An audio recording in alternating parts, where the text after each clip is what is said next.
¿Qué sucede en el país? Tendencias del acontecer nacional en análisis situacional. El bloqueo total, económico y financiero impuesto por el presidente norteamericano Donald Trump contra Venezuela apunta hacia el agravamiento de las dificultades económicas y financieras del país, cuya víctima principal es el pueblo venezolano y en especial los más pobres. La más reciente orden ejecutiva de la Casa Blanca congela todos los activos del Estado venezolano en Estados Unidos, pero además amenaza con sanciones ya no solo a las empresas norteamericanas, sino ahora también a cualquier empresa extranjera que realice operaciones comerciales o negocios con Venezuela. De esta manera queda quebrantada la cadena internacional de suministros de alimentos y medicinas, equipos y repuestos para servicios públicos como la electricidad, el agua, el transporte y la salud, y cualquier otros bienes esenciales para los venezolanos. Todas estas agresiones constituyen una violación masiva de los derechos humanos de todos nosotros y violan los principios del derecho internacional. A la fecha, no hay quien pueda sostener que el interés de Estados Unidos por Venezuela sea la defensa de los derechos humanos y la preservación de la democracia. El objetivo verdadero es el derrocamiento de un gobierno constitucional electo democráticamente que ejerce su soberanía e independencia fuera del tablero geopolítico norteamericano. En una reciente entrevista, el enviado especial de Estados Unidos para Venezuela, Elliot Abrams, admitió que su gobierno no acepta la influencia de Venezuela y su modelo en América Latina y rechaza la creciente presencia de China y Rusia. Además, reconoció el interés estratégico de Estados Unidos por la más grande reserva petrolera del mundo. Estamos en presencia de una escalada criminal de la estrategia insurreccional contra el gobierno del presidente Maduro, que se ejecuta mediante un plan de cerco y asfixia económica y financiera, pero también a través de acciones subversivas encubiertas y programadas en el campo de la comunicación para lograr la desestabilización emocional y la neurotización de la sociedad venezolana. En 1989, Estados Unidos incluye la guerra de cuarta generación en su doctrina militar y aprueba las técnicas de guerra psicológica como parte de su arsenal de ofensiva bélica.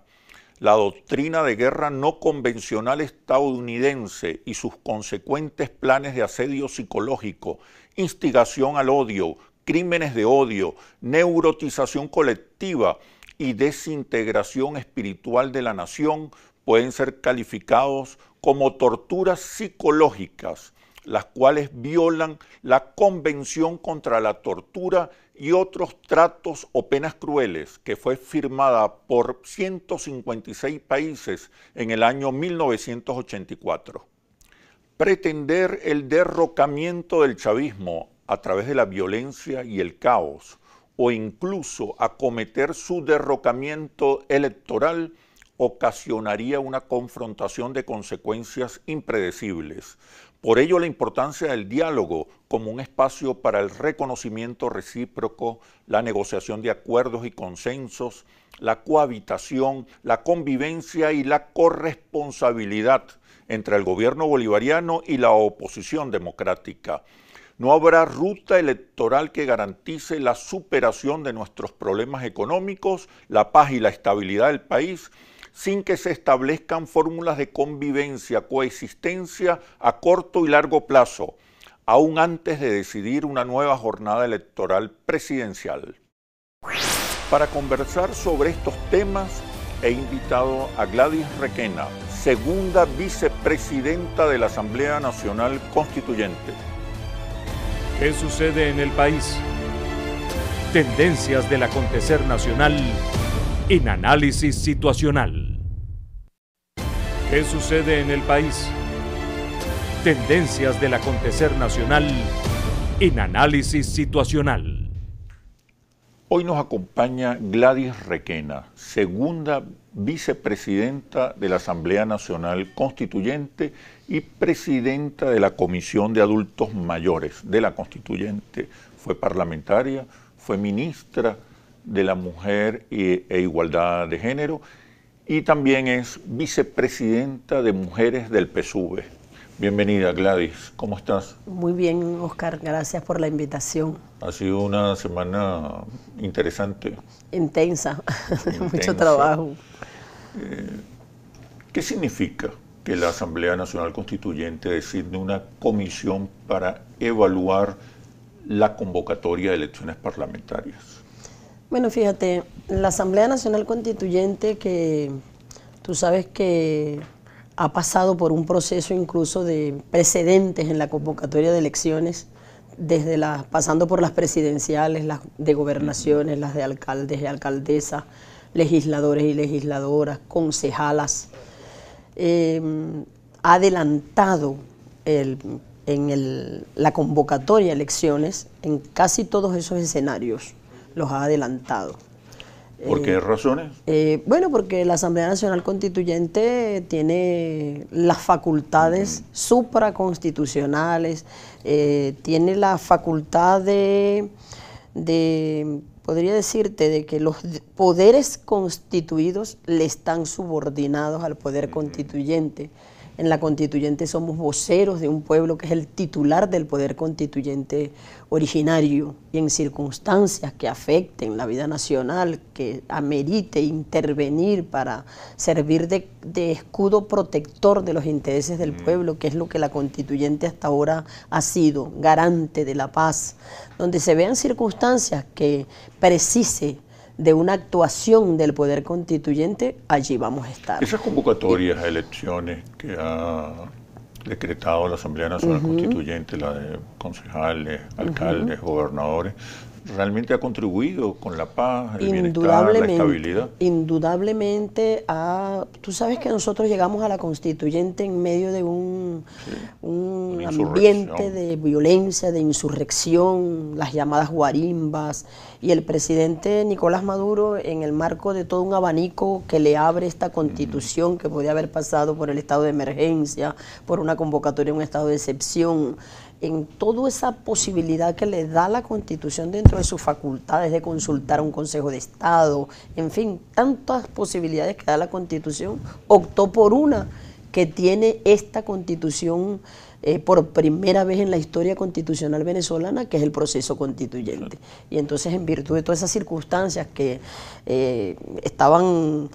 al que estaba circunscrito el año 2017, aquel 1 de mayo, él optó por convocar al pueblo de Venezuela, por activar el poder constituyente originario, porque efectivamente el poder constituyente está establecido aquí en los artículos 347, 348, 349, por primera vez.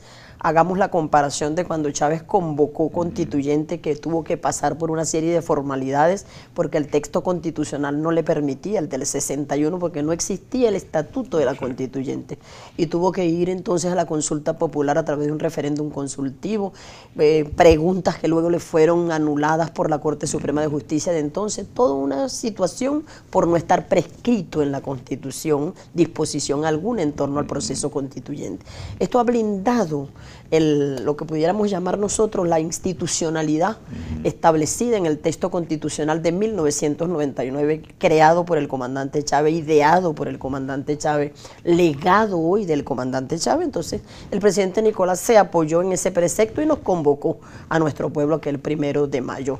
Y a partir de allí, como por arte de magia, también lo sabes tú, cómo se contribuyó a la paz. Fue una constituyente por la paz. Fue una constituyente, de hecho, es el primer objetivo estratégico y programático dentro de los 12, 13 objetivos que el presidente Nicolás planteó como antesala al proceso constituyente, de justificación, además de hablar del tema económico, del tema de la institucionalidad, de la constitucionalidad, de los poderes públicos, el funcionamiento de los poderes. Y además tú sabes que estábamos frente a una Asamblea Nacional en desacato, pues, que ya había incurrido en desacato, se alzó frente al poder, frente a los poderes públicos, en fin, todo lo que ya conoce todo el pueblo de Venezuela. Entonces, la constituyente tiene esa facultad aunque los objetivos no son muy claros, tenemos establecidos para qué es la constituyente, transformar el ordenamiento jurídico, todas esas son preceptos que nosotros estamos desarrollando en el proceso constituyente, redactar una constitución y refundar el Estado, transformar el Estado, mejor dicho. El doctor Ezcarrá me comentaba que la nueva constitución no va a ser una constitución rupturista, no, sino que es una constitución que actualiza, que moderniza los postulados esenciales de la actual constitución. Las bases están establecidas en los objetivos programáticos que el presidente Nicolás Maduro fijó, de manera que esa es una fuente que alimenta el trabajo constituyente. Esos objetivos programáticos y estratégicos, como los llamó él, es una fuente del trabajo constituyente que nos pone lo más novedoso de todo ese proceso, son la incorporación de los sectores sociales al trabajo constituyente, que no lo vimos en el proceso del 99. En el proceso del 99 los constituyentes fueron electos territorialmente por una circunscripción. En esta oportunidad tenemos dos componentes de los constituyentes, un componente territorial con 364 constituyentes y un componente sectorial con 181 constituyentes que emanaron de los sectores sociales como las mujeres, la juventud, los indígenas, los estudiantes, las estudiantes, los campesinos y pescadores, los empresarios. Bueno, entre ellos tú apareces dentro de los sectores del sector constituyente. Los adultos mayores. Los adultos y adultas mayores, las personas con alguna discapacidad. Entonces eso le puso un panorama de reforzamiento de esta constitución. Esa es la fuente de la que te habla Ezcarrá. Precisamente tenemos la oportunidad nosotros de este texto constitucional potenciarlo, transformarlo, elevarlo incluso a poder en ese texto constitucional que redactemos poder ampliar todo lo que fueron los derechos de esos sectores sociales que ya se vieron con lo que fue la constituyente del 99, que pueden ser disposiciones muy enunciativas dentro del texto constitucional, a veces de un artículo.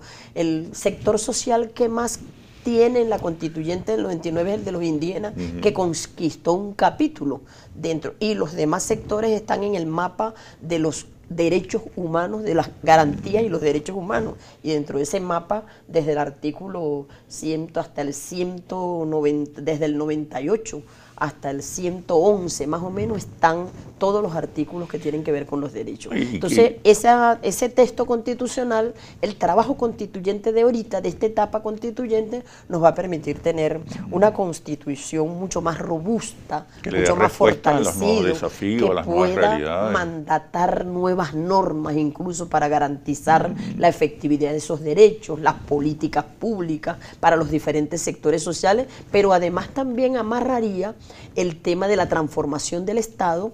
Es una oportunidad de oro para nosotros en la Constitución vigente poder armar en la nueva Constitución, poder armar estrategias que puedan conducir a una transformación radical del Estado venezolano que permita, ¿cómo te diría?, garantizar la ruptura con el burocratismo, la ruptura contra la corrupción. Enfrentar las tentativas insurreccionales, la traición a la patria. Exactamente, que puedan agarrar cuerpo constitucional para poder enfrentar estas últimas apariciones que ha habido de la vida política y social venezolano, producto del planteamiento insurreccional que la derecha venezolana ha venido marcando, ¿verdad?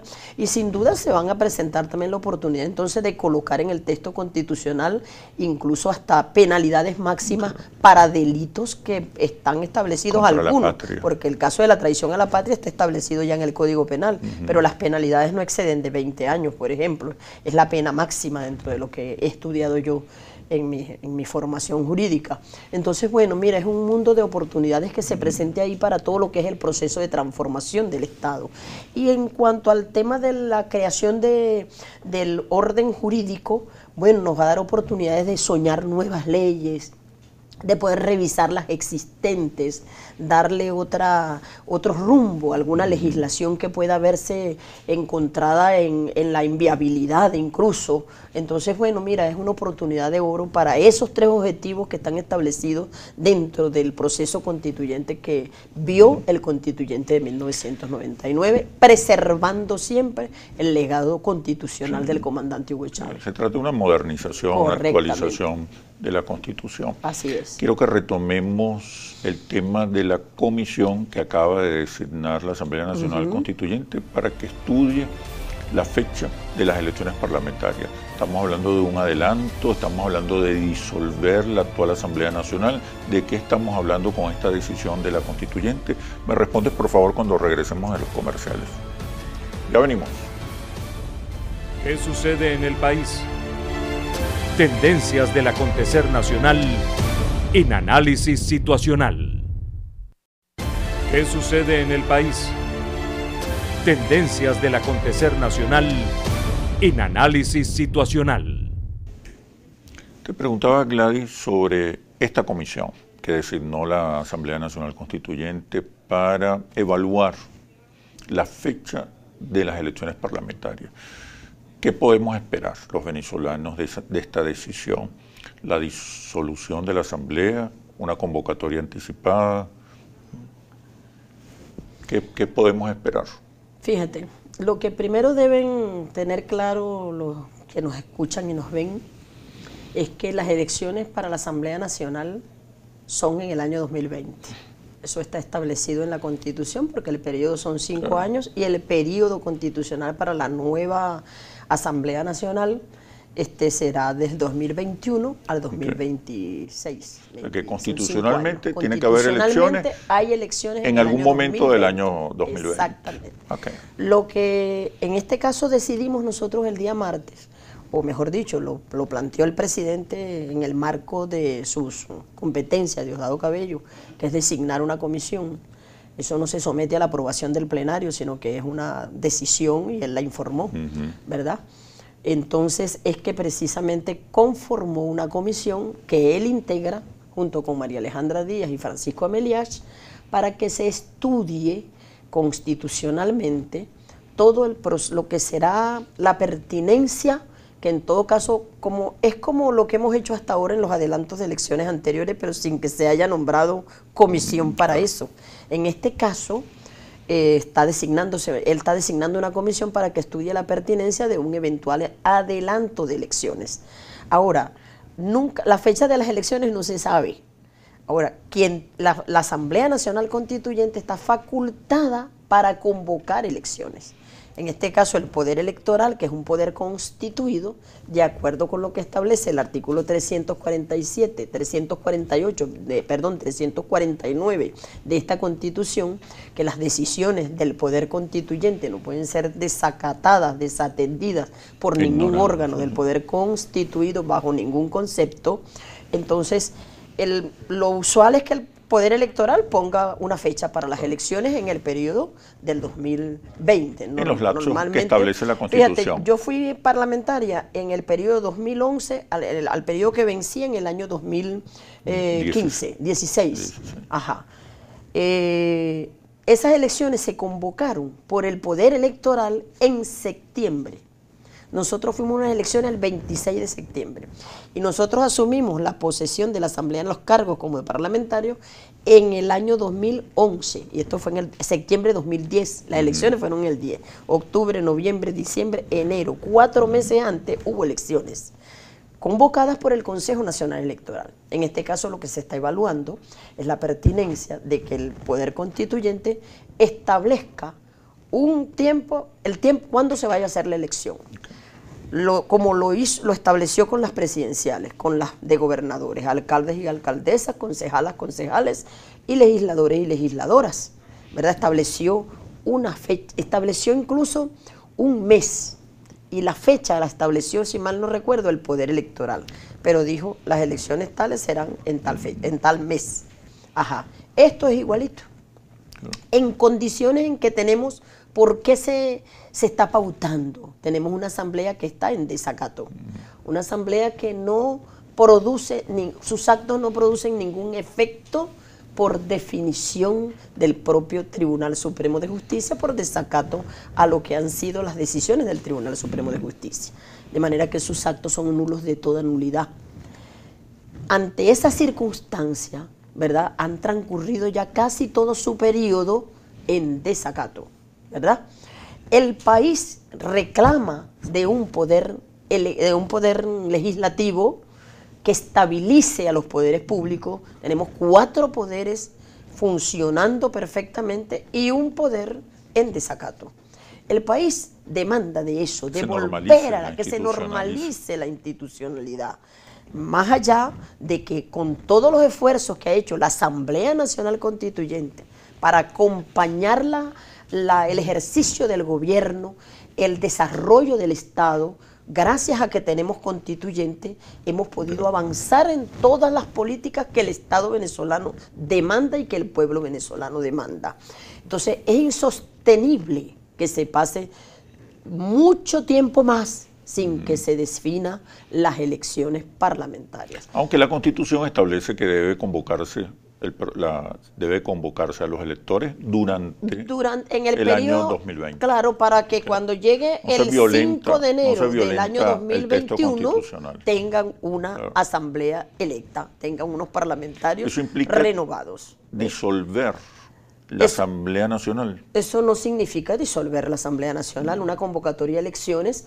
Aquí se convocaron todas las otras elecciones que se convocó por medio de la constituyente y no se disolvió nada de lo que existía, ¿verdad? Se convocó, se fue a elecciones, siguió la vida de rutina del país y hubo unas elecciones, hubo unos gobernadores que tomaron posesión en el periodo que lo establece la Constitución, como igual que los concejales y cada uno y una de los electos, igual pasó con el presidente Nicolás Maduro, tomó posesión cuando correspondía, aunque hubo un adelanto de elecciones convocadas por la Asamblea Nacional Constituyente. Igualito, eso es normal, solamente que el escenario de la constituyente le incorpora el elemento de la subordinación de los poderes constituidos ante las decisiones que tome la Asamblea Nacional, que tienen que ser acatadas las decisiones que tome el poder constituyente originario, y por supuesto si la decisión, esta comisión va a evaluar, yo no te puedo decir ¿cuándo va a ser? No, porque es un trabajo de la comisión. Yo no me puedo adelantar. Yo sería una vocera cuando la comisión presente el informe correspondiente,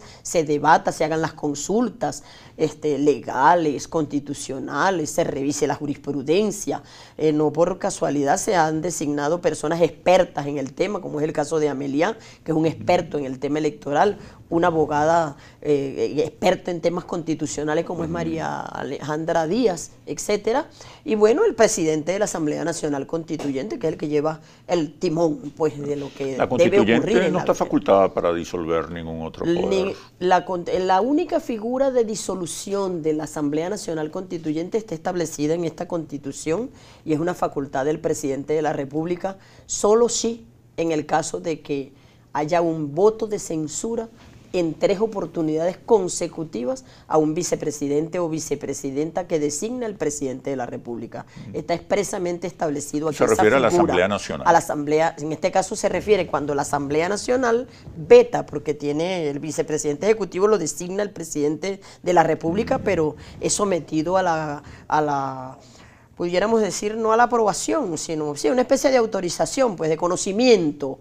Y entonces si la Asamblea Nacional que esté activa veta al vicepresidente, lo puede votar una vez, lo puede vetar 2 veces, pero la tercera vez le trae consecuencias. La tercera vez es que el presidente puede optar por disolver ante esa amenaza de ruptura con el hilo y del cumplimiento de las facultades del presidente de la República, que se saboteen decisiones que debe tomar el presidente ante la figura de un voto de censura. Se convoca al pueblo para que se convoca, entonces el presidente ahí decide, disuelve y convoca al pueblo, convoca elecciones a la Asamblea Nacional. En el segmento pasado hablamos del nuevo texto constitucional.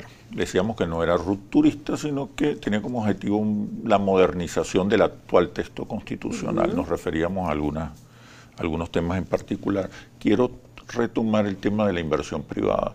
La nueva Constitución, y tengo entendido que hay consenso, por lo menos una gran mayoría, la nueva Constitución seguirá protegiendo como la actual la inversión privada, defendiendo la existencia del emprendimiento privado, de la inversión privada, protegerá la ganancia, protegerá la inversión.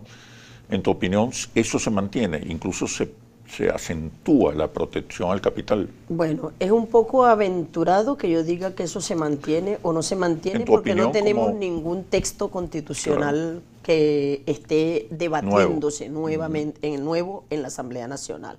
Están los constituyentes a través de las diferentes comisiones trabajando sus propuestas. En nuestro caso, por ejemplo, yo que soy presidenta de la Comisión de Adultos y Adultas Mayores, tenemos nuestra propuesta de capítulo o nuestra propuesta de artículos si al final no vayan a ser capítulos, porque acuérdate que hay una comisión constitucional que también es reguladora del trabajo constituyente para poder poner la escena de lo que debe ser un planteamiento constitucional y lo que muchas veces en las consultas que uno haga con nuestro pueblo o nosotros mismos como constituyentes, a lo mejor es una norma de rango legal, a lo mejor es una norma de rango sublegal, a lo mejor una norma que es de rango reglamentario, etcétera, pero el estatus constitucional lo va a ayudar a configurar, es la comisión constitucional que preside el doctor Escarra. Sin embargo... Permíteme unos minutos, vamos a comerciales y continuamos con este análisis situacional.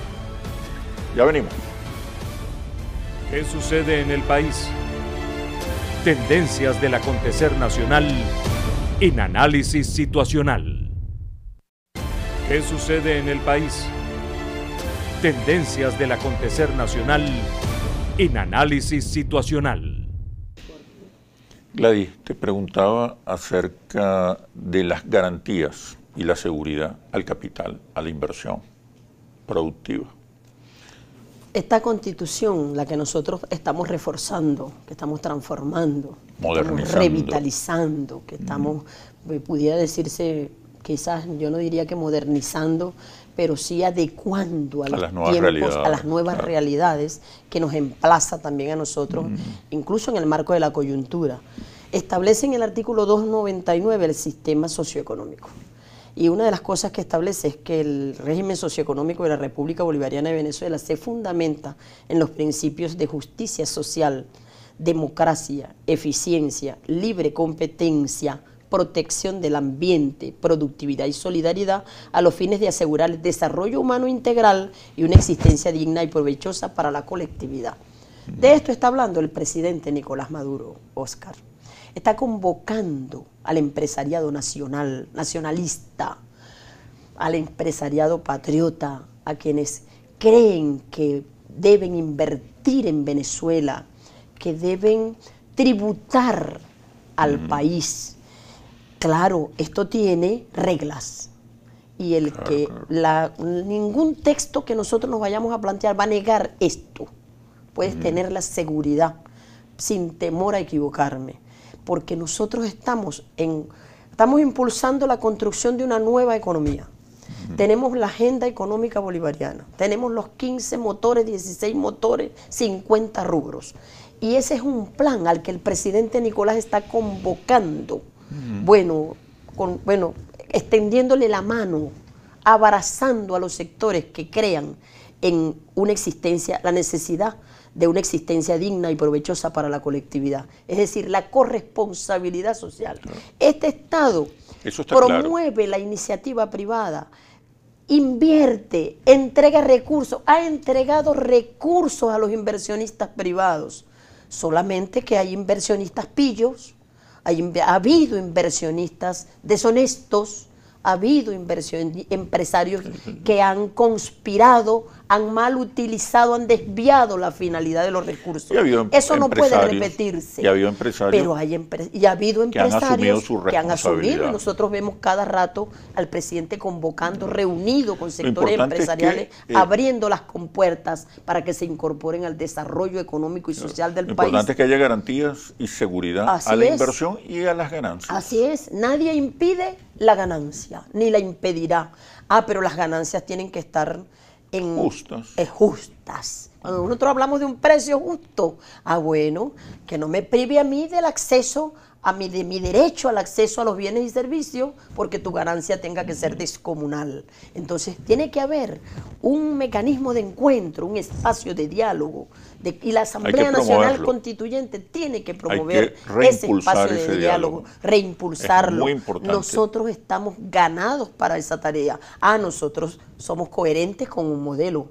Nosotros dentro del modelo socialista, bolivariano, dentro del modelo de sociedad que estamos planteando, no estamos excluyendo a los sectores que quieran tributar al desarrollo del país, porque todos esos recursos van en beneficio de un pueblo y entonces el empresario no puede estar ajeno ni negar los derechos de ese pueblo, ni ver solo sus ganancias. Tiene que haber un equilibrio entre la ganancia y la necesidad de que haya alcance en los recursos, puedan llegar recursos al país para tributar a los derechos humanos de un pueblo que bien merece ser atendido por su gobierno. Eso es lo que se plantea el gobierno.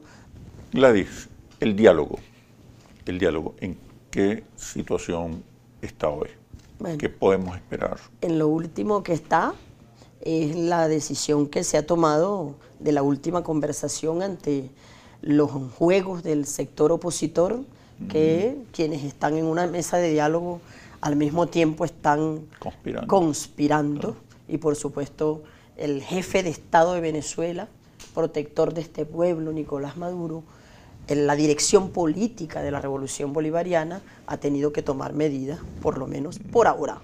Pero se mantiene el respaldo total al diálogo. El presidente ha convocado de manera permanente, sigue extendiendo sus manos, sigue llamando a todos los sectores, aunque que no sean chavistas, no importa, sigue llamando a todos los sectores a participar en las jornadas de diálogo por la paz, contra la guerra, por el desarrollo armónico, por el progreso, por el bienestar del pueblo, para erradicar la pobreza. A eso tenemos que ir todos.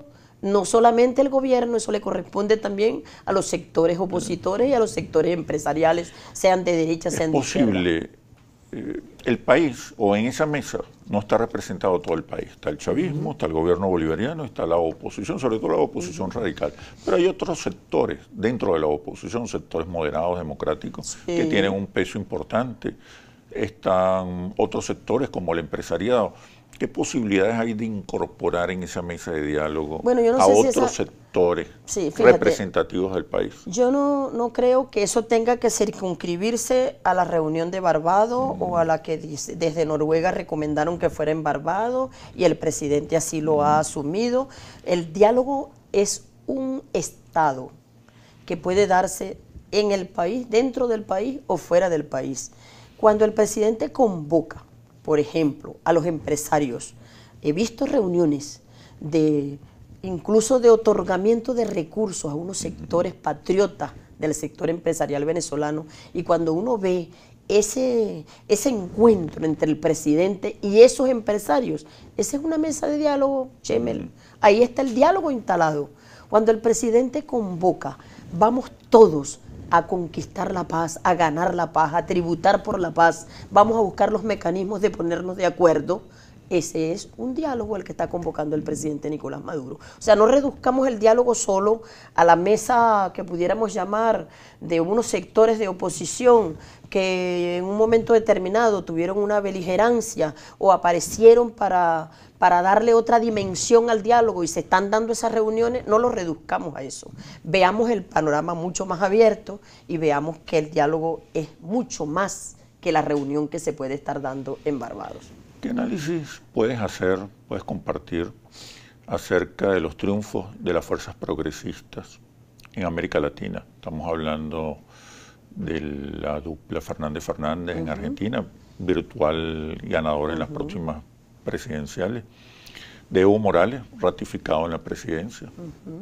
Sí, fíjate. ¿Qué está pasando en América Latina? Están hablando los pueblos. Están los pueblos reasumiendo en su posición de que en el continente pueda desmontarse el modelo neoliberal que quiso restaurarse, que tú sabes que esto viene de altos y de bajos, ¿verdad? Y tuvimos en un tiempo modelos progresistas, unos de izquierda, otros de centro, pero centrados en los intereses de los pueblos. Tuvimos muchos gobiernos, como el de Paraguay, como el de Uruguay, como el de Brasil, pero Ecuador. bueno, todo el modelo neoliberal fue defenestrando algunas iniciativas. En este momento creo que estamos como dándole la vuelta y los pueblos están hablando, están reasumiendo una conciencia, están viendo la necesidad de la unidad o la unión nacional, están los sectores que aparecían divididos en esos países que luego fueron desmontados los proyectos libertarios que ellos lideraron, esos sectores se están reencontrando y se están reunificando. Parece que se ha entendido que los actores políticos, que los sectores sociales necesariamente tienen que construir una agenda unitaria y tienen que ponerse de acuerdo en esa agenda unitaria y que las diferencias las puedan poner en un momento determinado en el diván, ¿verdad? Entonces, eso es lo que te da cuenta de lo que vimos en Argentina, de lo que estamos viendo con el caso de Bolivia, de lo que estamos viendo con Uruguay y de lo que Brasil. seguramente va a pasar en Brasil. Y bueno, y más temprano que tarde pasará en otros lugares. Entonces sí hay como un resurgimiento de las fuerzas progresistas. Creo que se está enfrentando desde el punto de vista unitario la agenda neoliberal, la vuelta a la doctrina Monroe, que es lo que quiere implantar las corporaciones económicas que gobiernan en los Estados Unidos, por ejemplo. Entonces está como la dirección política del continente se está también repensando y también se está reorganizando, se está reunificando y están poniéndose de acuerdo en una agenda común. Eso es un elemento fundamental para poder derrotar electoralmente al proyecto neoliberal. Bueno, Gladys, muchísimas gracias por este análisis situacional. Muchas Espero gracias. verte muy pronto de nuevo por acá. Cómo no, muchas gracias a ti y a ustedes usuarios y usuarios, muchísimas gracias por la sintonía del programa de este hombre que tantas luces nos da para comprender la coyuntura actual y también para los desafíos. Y ahora el Monitor País Interlaces después de los comerciales. Ya venimos. ¿Qué sucede en el país? Tendencias del acontecer nacional en análisis situacional. ¿Qué sucede en el país? Tendencias del acontecer nacional en análisis situacional.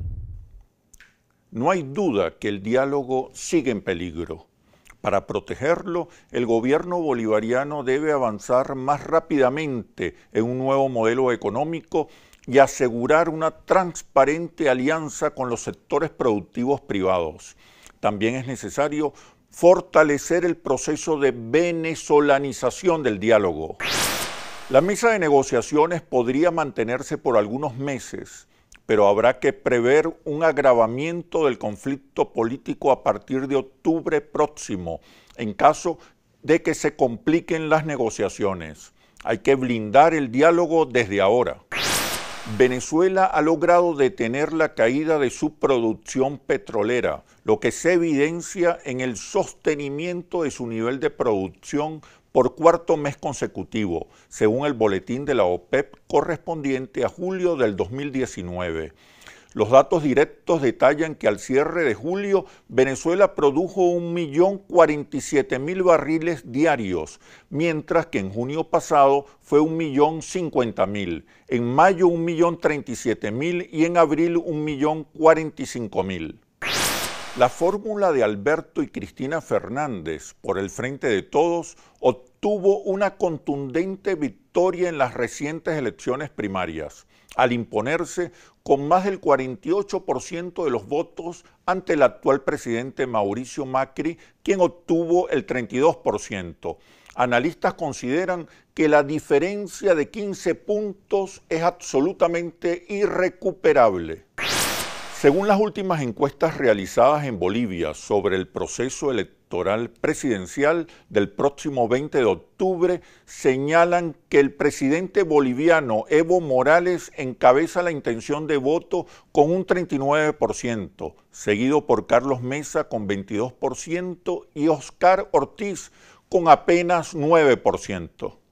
Para los analistas, la matanza de latinos en El Paso, Texas, Es la consecuencia cuando el odio racial se promueve desde arriba hacia abajo en un país donde hay más armas que personas.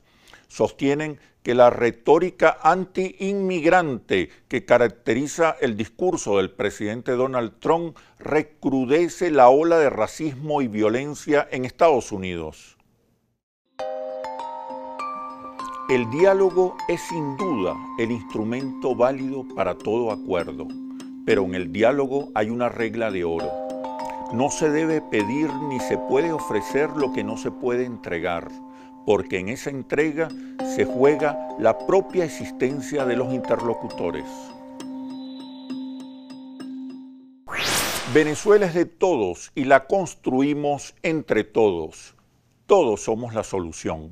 Soy Oscar Chemmel y los invito a un próximo análisis situacional por Globovisión, el canal de la paz y la reconciliación.